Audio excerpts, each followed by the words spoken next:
welcome to our first episode of Making History. My name is Anitra Bishop, and I am the archivist and curator at the Columbia Memorial Space Center. Making History is a two-part project created by the Space Center to collect and preserve the stories of the individuals and companies 3D printing PPE for frontline workers during the COVID-19 pandemic. For those of you who may not have heard of our project yet, that's fine. It's brand new, and this is our first episode of our web series. I'd like to talk to you a little bit first about our Archival project, because that's how this all got started. Our Archival project was inspired by the generosity pouring out of the maker community by providing PPE for frontline workers. We're currently working to collect 3 different items for our archives.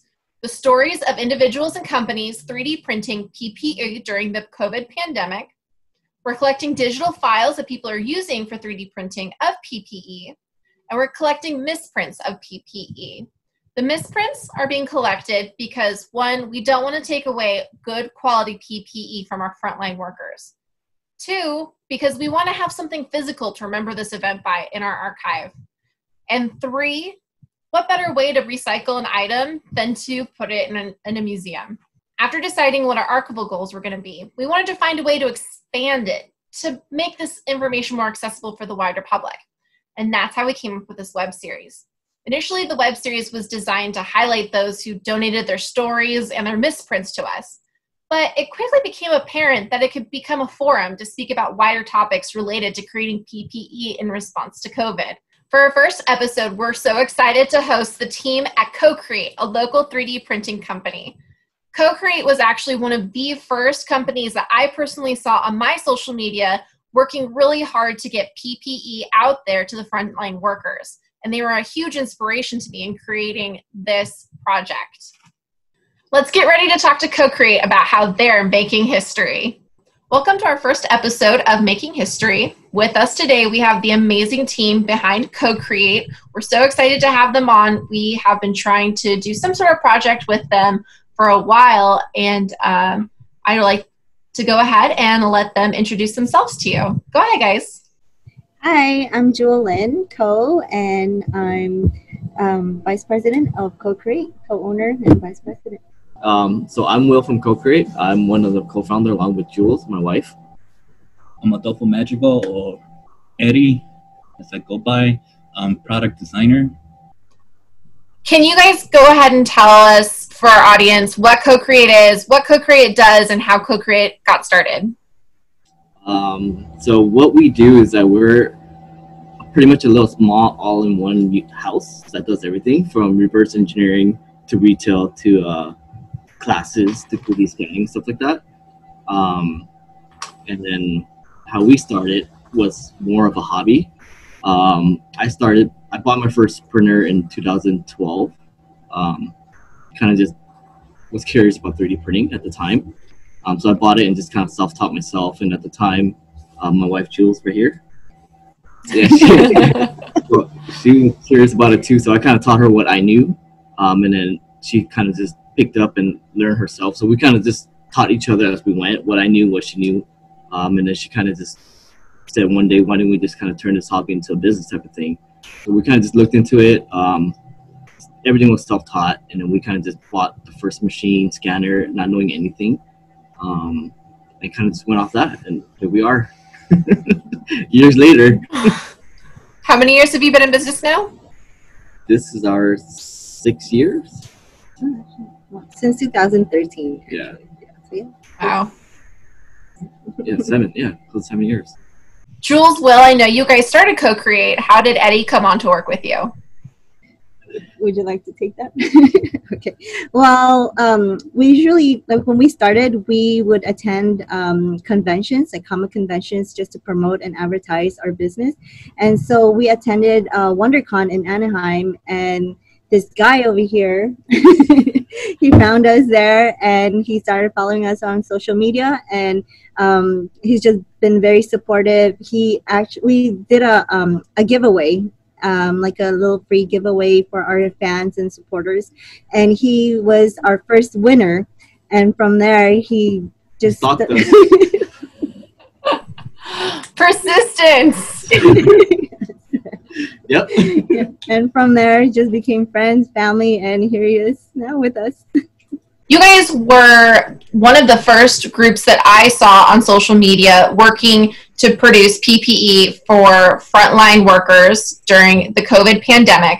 And I would really love to know what your guys' process was and how quickly you were able to get up and running to respond to the need. We were pretty quick about it because, I mean, we talked to a lot of medical workers and they were in need of PPEs. So we figured we have the knowledge and the machineries here. Why not, do what we can to help, right? Obviously, we have no medical background, but we could design stuff. That's kind of where we came about. We just jumped on, probably made our first concept within a day for the headband. And then obviously we tweaked along the way. We printed out, we let nurses and medical workers test it out, let us know what they wanted tweaked, what we should change. And we kind of just took their feedback and we just made a couple of versions off of that. And so what all kinds of PPE were you printing and are you currently printing now? I mean, Eddie could show you some of the stuff that we made. So this one's the latest one, the final version of it. Mm-hmm. So it took me a couple tries. Well, all of them were good, but like every print, we would sit down and talk about it, like what to add or what to modify. What was your first iteration? First one was it was like super simple. So we created it was without the metal part for the head. So when we printed it out, we tried it out, but we saw that the forehead was too close to the headband. So from right there, we started adding the middle part, which would be, I don't know if you guys can see it. Yeah. So after we added that, we kind of started adding the little clips. So we started adding the visor to it. Mm-hmm. Awesome. And were those designs directly related to feedback that you got from healthcare workers, or were they things that as you were sort of making it, you're like, oh, this would be a good idea to do, this would be a good idea to do? As we were making it. So we started testing it out to find ways to secure the visor itself. How many visors do you think you've gotten out to the public to date? Maybe 1,400. Wow, that's a lot. And then what about face masks? Because I know that there was definitely an evolution for those as well. So the face mask is actually handmade, and it's cloth fabric. Mm-hmm. And with this, his parents, they are retired garment workers and garment manufacturer owner too. So they had extra materials such as the cloths and some of the elastic bands. And then the idea came about, and they supported us and of the cloth coming into your mouth while you're talking. So a lot of nurses or healthcare workers, they have problems with that, where it's harder for them to communicate because the material is going in their mouth, or it's harder for them to breathe. So this part actually is a great help in keeping the cloth stabilized. And that seems like something really unique to what you guys are doing. I haven't really seen anyone else make those. How did you get the idea to start making them? I don't know. I just decided something like that. Because I'm kind of I don't like anything against my face. So I figure if I made something where it kind of pushes the fabric away, it's easier for me to breathe and talk to other people and not worry about breathing heavily where the cloth will kind of suck in. Mm-hmm. Yeah. How do you make those? Because that doesn't look like your standard 3D printer where it sort of uses the filament to layer itself. So we had to think of a way to make it quick, right? So what we did was these are all vacuum formed. So we designed the model in ZBrush. So we did a scan of my face and kind of just build off that. And so we 3D print the mold. From this, we put in a vacuum form machine. We made, some PETG material, vacuum formed it, so it pops up pretty quick versus printing something like that. And these are reusable. You could just wash them, reuse them and stuff.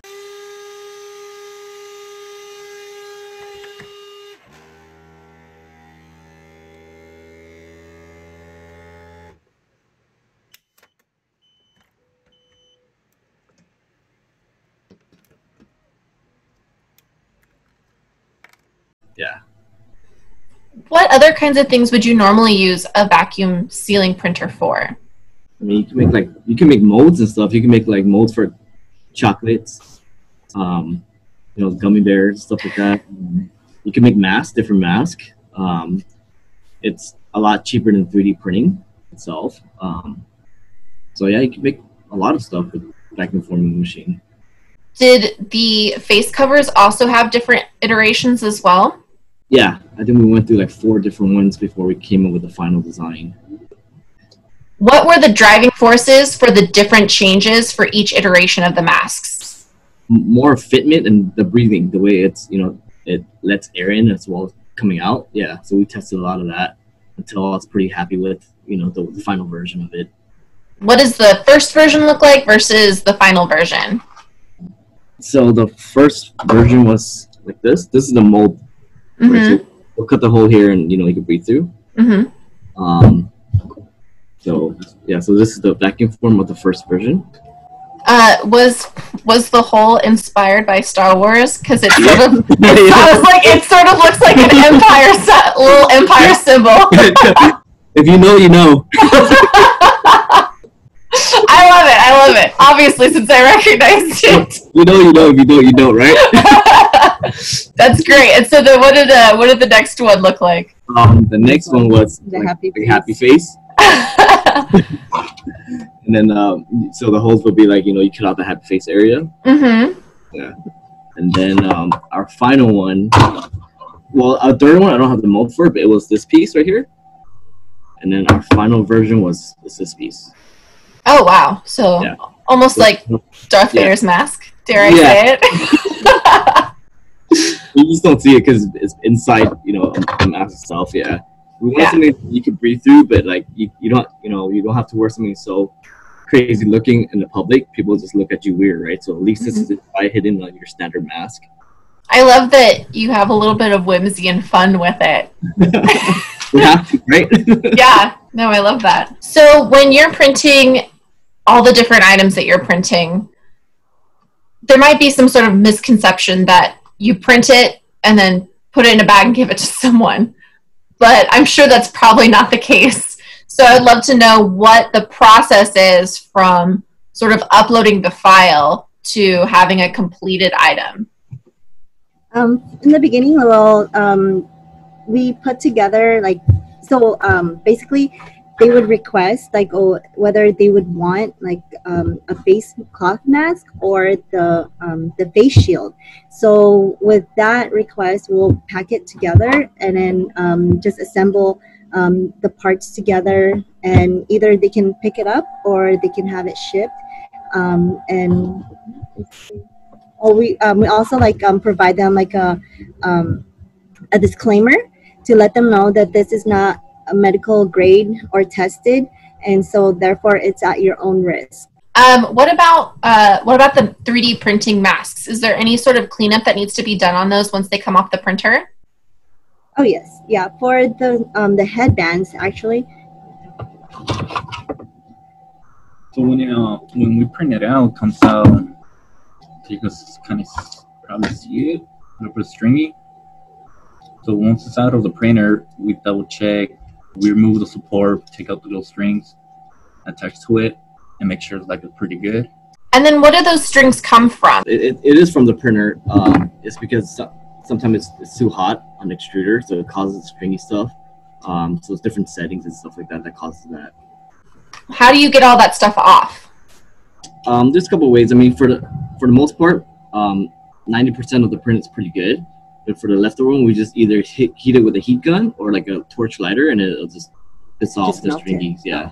Because the material itself, it's PLA. Well, we print in PLA material, or sometimes we'll have it at PETG material, and so it differs. What part of the print comes out really stringy.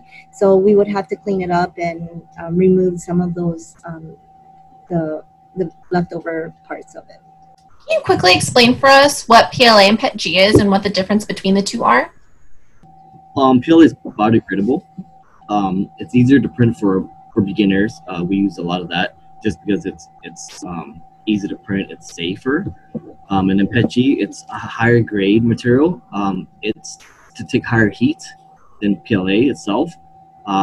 It is also food safe for using PETG.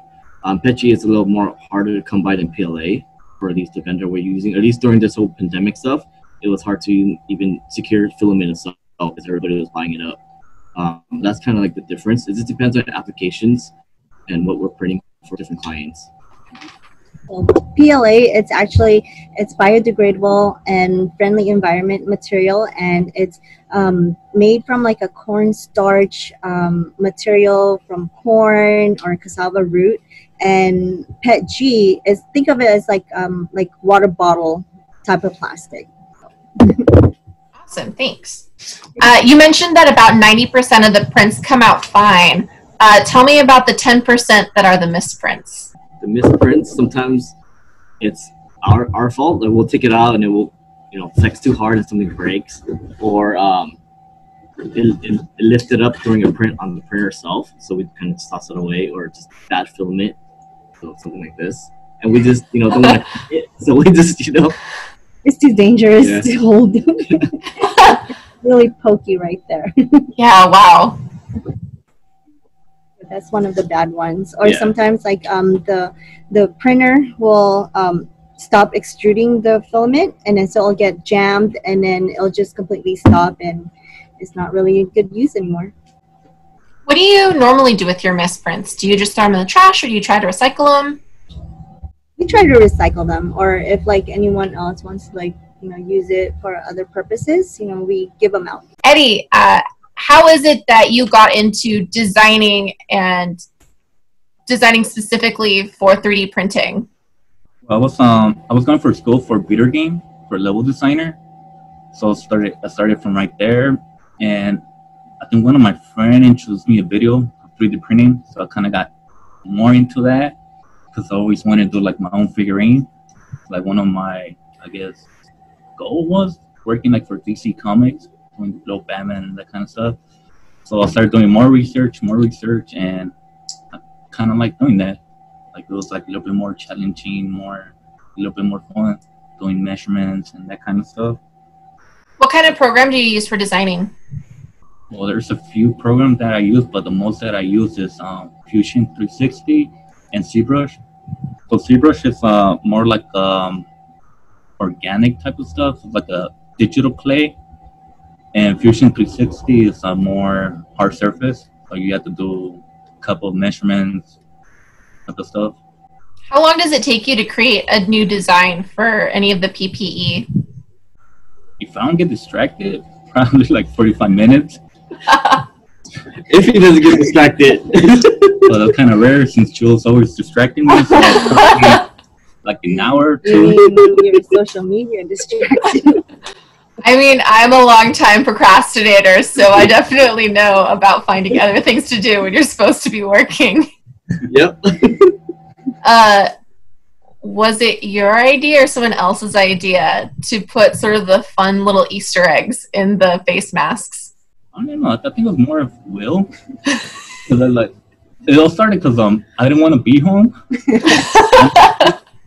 So he told me start creating something for face shield to help out. So that's how it started. What's your favorite thing that you think you've designed for 3D printing overall, not just for this? His figures. Yeah, probably. Yeah, it would be my figure. Yeah, which was like a little. Let me get it real quick. Show and tell. Yeah, no, for sure. So this one so far being my favorite one, which was like a little mariachi Goku. Oh my gosh, he's so cute. or he's super cool and hardcore. It was like a Dia de los Muertos type of stuff.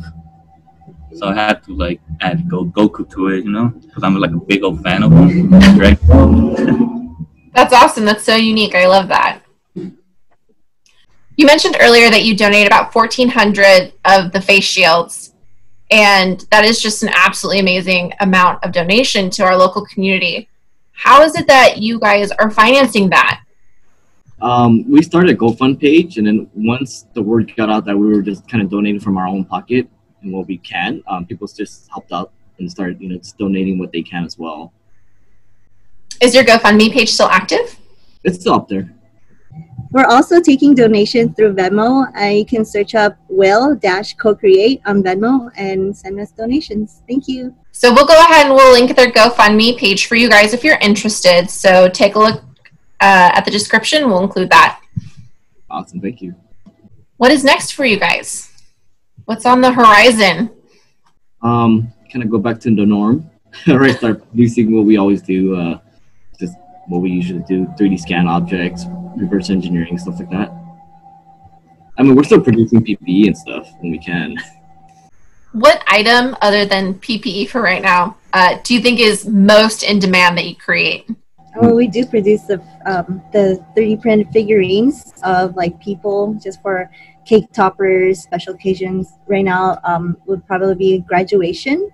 So a lot of like people want to be like immortalized into a graduation statue. So yeah, it's one of the things that we have going on.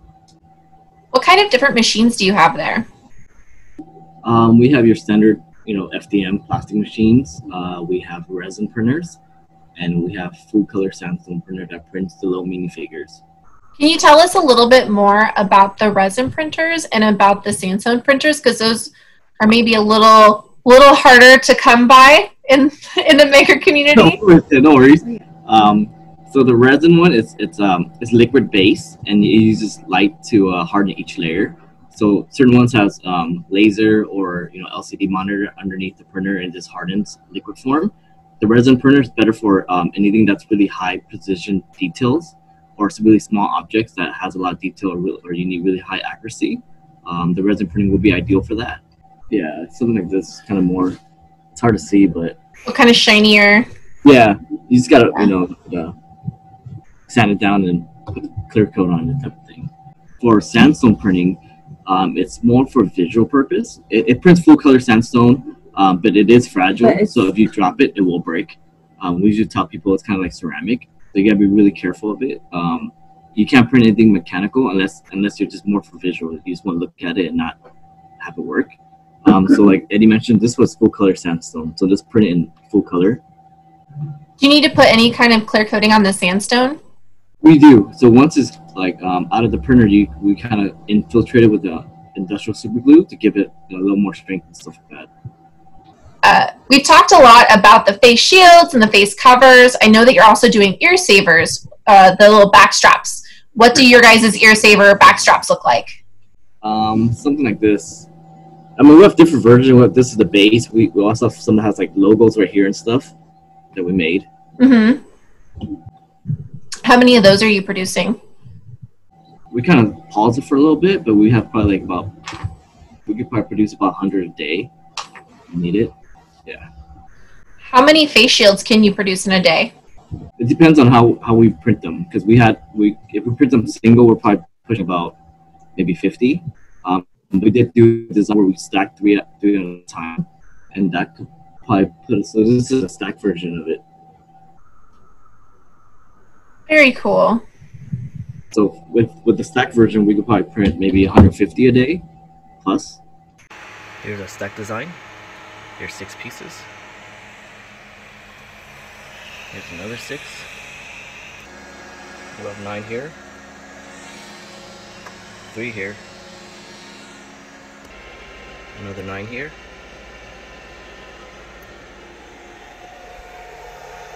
Another 6 here. Another 9 here. So the stack design is good for overnight printing when we're gone. And we'll come in, hopefully everything passes.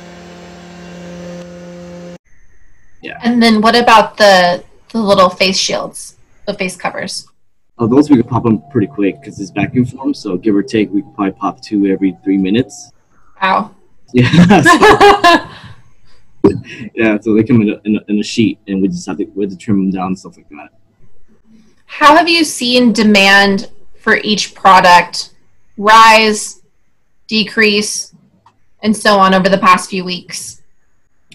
in the beginning for the face shield, it was really in high demand for the medical workers because they were in need of it. The face mask was probably the second, I guess, in demand, but the fact that a lot of hospitals won't let them use it because it's not approved, so they would have to come and pick them up and bring them in themselves, type of thing. But then the face shield is still in demand for now. Are people able to buy those from you, or are you only doing donations? They can purchase it, so we're slowly putting it up on our website and stuff like that, and Etsy. Oh, awesome! What else is in your Etsy shop? Not much. Okay. What have you found is one of the most efficient ways to print face shields? Yeah, the stack of 3 was the most efficient because we print a lot at one time. Mm-hmm. So we were printing one at a time, and I figured, let's just find a way to stack them, because the way Eddie designed it we were able to stack them. We could actually stack higher than 3, but we just want to keep it 3 at a time. Easier to clean and stuff like that. So that's kind of what we came up with. When you break those apart, how do you clean off the connectors? There's really, if you look closely, there's a support material in here. This little opening. Mm-hmm. Yeah, so that's support material. You can use just some clippers and kind of just break them off. They're pretty easy to take off. Do you need to sand them or use a heat gun on them at all when they're done? No, not really. I mean, we use the heat gun just for the little spider webs. Mm-hmm. And yeah, just to burn those off. And that's about it. Okay. Yeah, they're fairly easy to clean off. So we're coming to the end of our conversation. And what we're going to do with this web series is at the end of every episode, we're going to ask our interviewees to recommend their favorite podcast. It can be related to 3D printing. It can be related to COVID. It can be related to Star Wars. Whatever podcast you love, you're listening to, that you want people to listen to. If you want to plug your own podcast, this is the time to give us your recommendations. So one of them is Monster Amongst Us. It talks about ghosts, UFO, Bigfoot type of thing. Mm-hmm. The other one is Two Girls, One Ghost. They just talk about paranormal stuff. Yeah. Awesome. Cool. Jules, Eddie? I have a friend who does podcasts, and his name is Big Mike, and his podcast is Think Big. Cool. Think Big with Big Mike. I love it. Yeah. Yes. Make sure they listen to one episode though. There's 100 already. CoKreeate us also.